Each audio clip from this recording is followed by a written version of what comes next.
Só para iniciar, queria falar um pouquinho da iniciativa. Acho que o Luiz falou um pouco, né, dessa visão zero. Então, acho que, resumindo bem, esse é o principal objetivo da iniciativa, de fazer combater as mortes e os feridos no trânsito.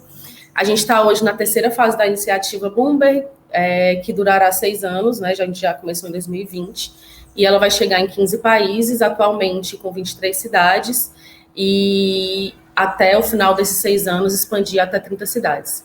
Na fase anterior, Fortaleza fez parte da iniciativa, ela graduou da iniciativa em 2019, e é sobre esses projetos de Fortaleza que foram desenvolvidos no âmbito da iniciativa Bloomberg que eu vou falar um pouquinho aqui hoje.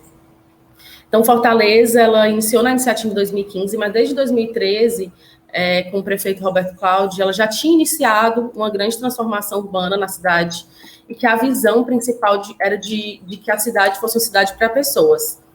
Fortaleza, ela transformou muito a mobilidade urbana nos últimos anos, desde 2013, com intervenções de baixo custo e alto impacto, né, que é um pouco também do conceito do urbanismo tático, mesmo em tempos de recessão econômica no Brasil. Os projetos piloto, como os que eu vou mostrar aqui hoje, com o monitoramento constante, com a comunicação dos resultados, foram essenciais para que a mudança desse paradigma, né, de chegar numa cidade para pessoas fosse atingida. Falando um pouquinho, né, hoje eu vou apresentar 4 experiências aqui de Fortaleza, bem rapidamente, para dar uma ideia de como esse conceito do urbanismo tático foi iniciado na cidade e contemplado pelas intervenções que já vinham sendo pensadas em Fortaleza. Então, a primeira experiência foi uma experiência na Cidade 2000. E antes de falar um pouco dessa experiência, eu acho que é importante falar que cada projeto tem uma história diferente, tem um processo diferente. Apesar de todos eles passarem por análise, coleta de métricas, reuniões com a população, acho que é importante ressaltar que esse foi o processo da Cidade 2000, né, com algumas condicionantes que estavam acontecendo naquele momento. Foi em 2017 que se iniciou esse processo de intervenção na Cidade 2000. A população já vinha há alguns anos reclamando das condições da área e, finalmente, tinha uma verba para fazer uma obra de requalificação na Cidade 2000. Já existia um projeto que tinha sido proposto pela prefeitura, mas ele necessitava de algumas alterações, ele não tinha sido discutido com a comunidade. Então, a gente pensou, né, enquanto parte da prefeitura e da iniciativa Bloomberg, fazer uma audiência pública para discutir os cenários que estavam sendo propostos. Então, foi feita uma reunião, foi chamada toda a população da área, e o que a gente percebeu é que muitos deles, com a apresentação que estava sendo feita, eles não estavam entendendo o projeto, não entendiam se o fechamento que estava sendo proposto ia afetar o negócio deles, eles não estavam conseguindo entender os cenários, não estavam entendendo se ia ser mesmo bom para a comunidade. Então, a partir daí, surgiu a ideia de fazer intervenção temporária, um pouco diferente do que a gente já estava acostumado a ver em outras cidades, porque essa intervenção temporária se propunha a ser uma intervenção de mais dias, né, de 15 dias, para a gente conseguir avaliar por um período maior, várias dinâmicas. A Cidade 2000 é um local que tem dinâmicas muito diferentes de dia, de noite, durante a semana, no final de semana, então era muito importante que a gente prolongasse esse período. E, além da intervenção física, foi proposto um conjunto de atividades para a comunidade entender como é que aquele espaço poderia ser utilizado. Então, esse era o espaço de antes, um grande mar de asfalto com estacionamento meio desordenado, e essa foi a proposta que foi feita para a intervenção temporária.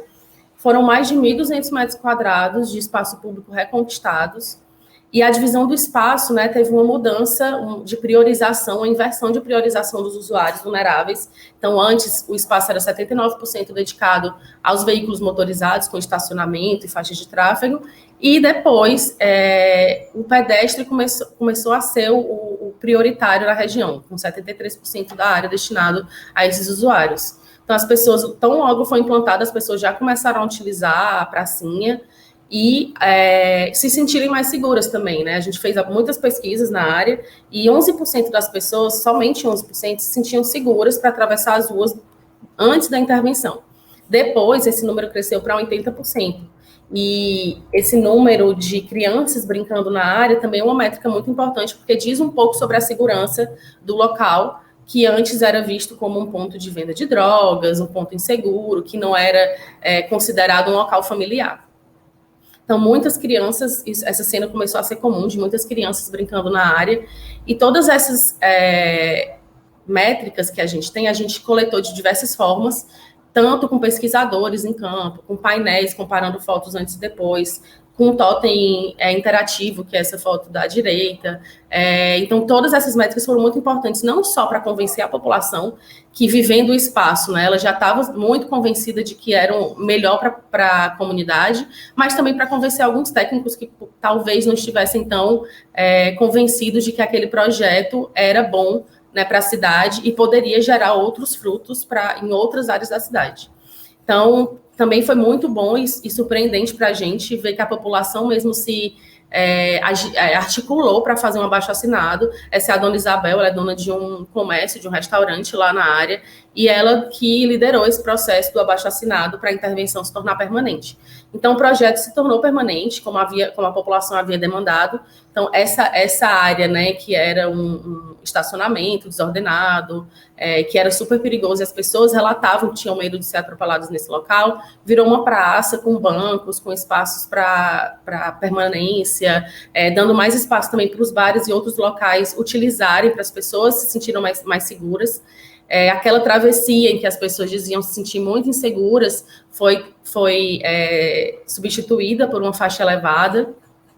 E isso, todo esse processo na Cidade 2000 abriu, né, um leque de opções e se tornou um programa na cidade de Fortaleza, que é o Cidade da Gente, e assim possibilitou que ele fosse expandido para outras áreas muito maiores, como a área do Dragão do Mar, que é uma área central também.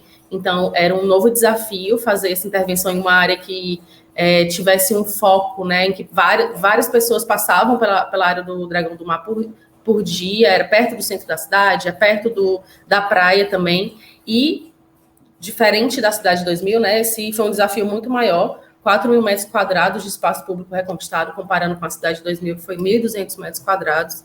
Também teve a inversão nessa priorização dos usuários, então, o transporte individual, que antes tinha 76% do espaço dedicado a ele, passou a ter apenas 34%, né, dando prioridade para pedestres, ciclistas.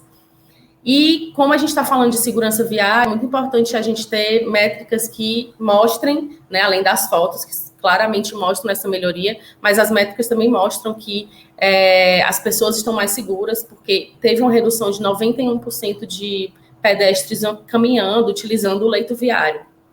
Além disso, a gente também conseguiu uma redução de 50% nas velocidades médias nessa rua principal, e 30% mais pessoas estavam aproveitando o espaço público, 97% dos entrevistados acreditavam que os pedestres devem ser priorizados nessa área, e as crianças tinham agora um lugar para brincar, que não existia nessa área, e os adultos também. A gente viu que essa intervenção ela foi muito democrática, de incluir todo mundo, e foi muito bonito ver todo mundo se sentindo parte dessa intervenção. Quando esse tipo de intervenção começa na cidade, a gente começa a ver as pessoas conhecendo, entendendo que é uma possibilidade, e várias áreas começam, né, várias comunidades começam a pedir, demandar. Então, era muito importante que esse tipo de intervenção também chegasse nas áreas menos abastadas, e dessa vez com um viés um pouco diferente, que era o viés da área escolar. Né? A gente queria trazer esse conceito do Cidade da Gente, de intervenções temporárias, de baixo custo, de alto impacto, para áreas em que tivessem muitas crianças circulando, para a gente ter um impacto na vida dessas pessoas. Então, só para resumir um pouco da análise que foi feita, foi considerado o número de escolas e de alunos na região de Fortaleza e a ocorrência de acidentes. Então, a gente cruzou essas duas informações para a gente conseguir proteger mais pessoas, né, trazer mais segurança para mais pessoas, mais crianças, e também considerar que a gente conseguisse fazer isso nas áreas que fossem mais perigosas em termos de acidentes.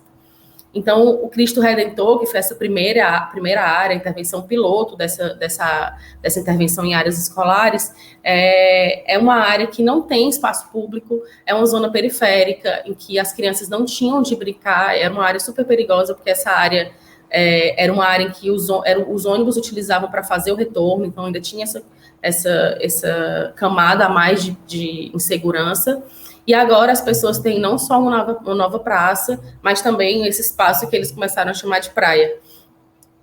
6 interseções foram tratadas, 13 faixas de pedestres também foram tratadas na área, e um acréscimo de 1.000 metros quadrados de espaço para pedestre, que se tornou essa pracinha para as crianças brincarem.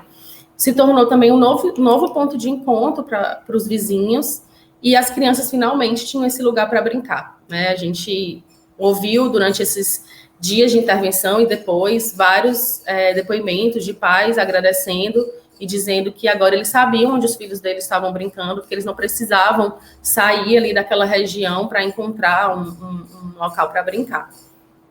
Por fim, chegando numa intervenção que foi feita no centro da cidade, até agora eu falei muito de intervenções que foram feitas em áreas, tanto em áreas mais abastadas, em áreas centrais, em áreas periféricas, mas essa tem um parâmetro um pouco diferente por ser um corredor, né? A gente tem a Rua Barão do Rio Branco, no centro de Fortaleza, que entre 2015 e 2018 teve 143 sinistros com 262 vítimas feridas. Então, esse é o mapa de calor que a gente tinha nesse corredor.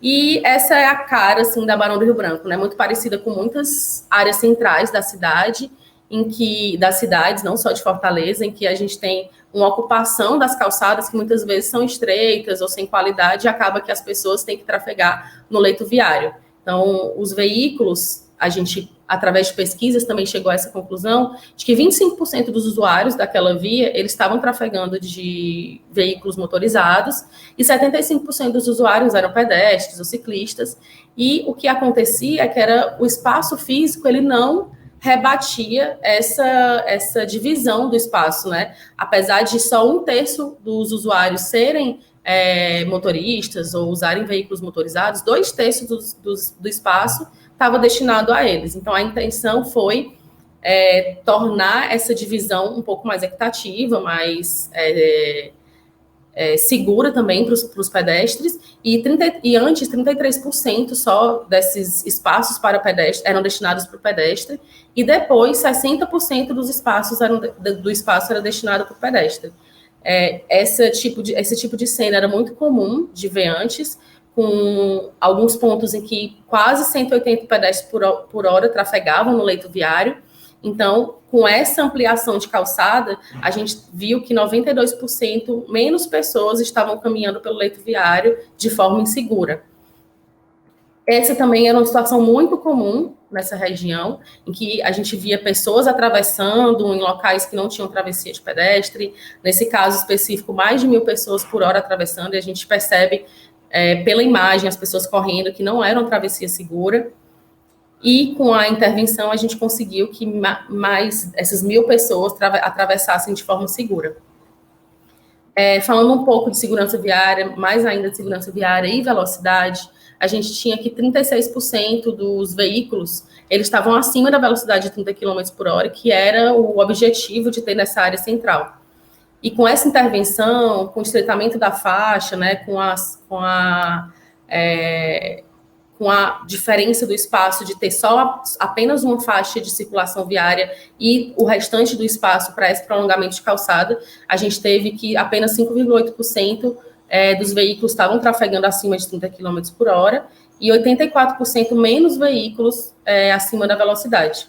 Essa experiência inicial de 2019 e de outras intervenções que foram feitas, eles também inspiraram a cidade nos tempos de pandemia, que a gente viu que em muitas cidades do mundo esse tipo de intervenção começou a ser implantado, né, de prolongar calçadas de forma mais temporária ou de forma tática, a fim de que as pessoas conseguissem manter o distanciamento social.